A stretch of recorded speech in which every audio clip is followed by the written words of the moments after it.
Hello everyone. तो आज हम स्टार्ट करते हैं एक्सरसाइज 5.1 का क्वेश्चन नंबर 12।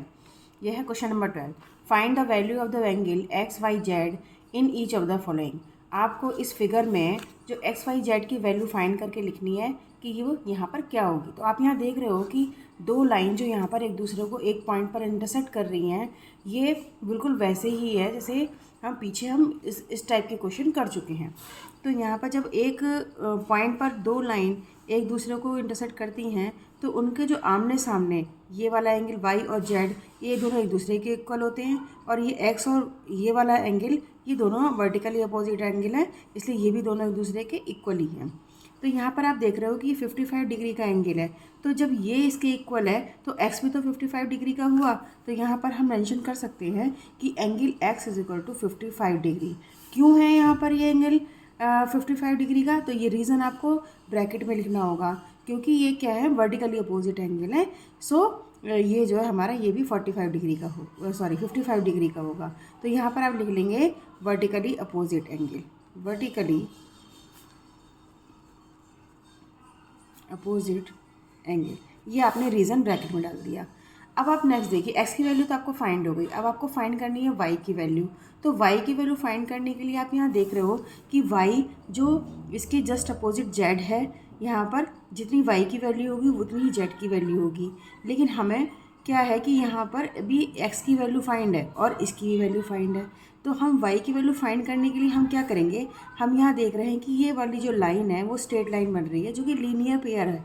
ठीक है, लीनियर पेयर जो ये लाइन जा रही है वो ये इसको लीनियर पेयर बना रही है। तो आप देख रहे हो कि जब हमें x की वैल्यू यहाँ पर हमें पता है 55 डिग्री, तो ये y की वैल्यू हम इजीली निकाल सकते हैं, क्योंकि इन दोनों एंगल का सम ही 180 डिग्री के बराबर हो जाएगा, क्योंकि यहाँ पर इस पूरे एंगल पर ये हमारी स्ट्रेट लाइन बन रही है।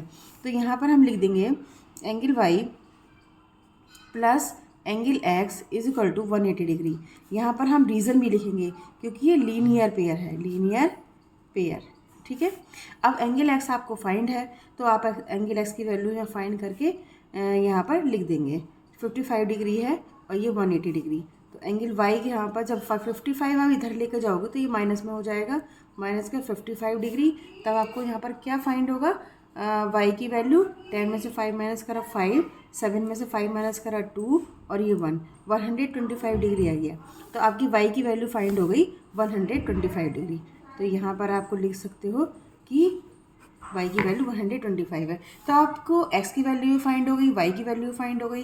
अब आपको बची है z की वैल्यू। तो z की वैल्यू फाइंड करने के लिए क्या करेंगे हम, अब आप यहाँ देख रहे हो कि z की वैल्यू, z जो है y के बिल्कुल वर्टिकली अपोजिट एंगल है।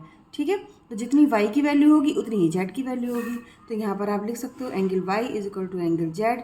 क्यों है, क्योंकि ये वर्टिकली अपोजिट एंगल है। ये आपने रीज़न यहाँ पे मेंशन कर दिया, वर्टिकल अपोजिट एंगल। ठीक है, अब यहाँ पर आप लिख दीजिए कि एंगल जेड कितना हो जाएगा, फिर ये भी हो जाएगा 125 डिग्री। अब ये देखिए, ये तो एक तरीका है इसे निकालने का एंगल जेड को, लेकिन आप दूसरे तरीके से भी इसको निकाल सकते हो, जैसे कि आप लीनियर पेयर में कर सकते हो।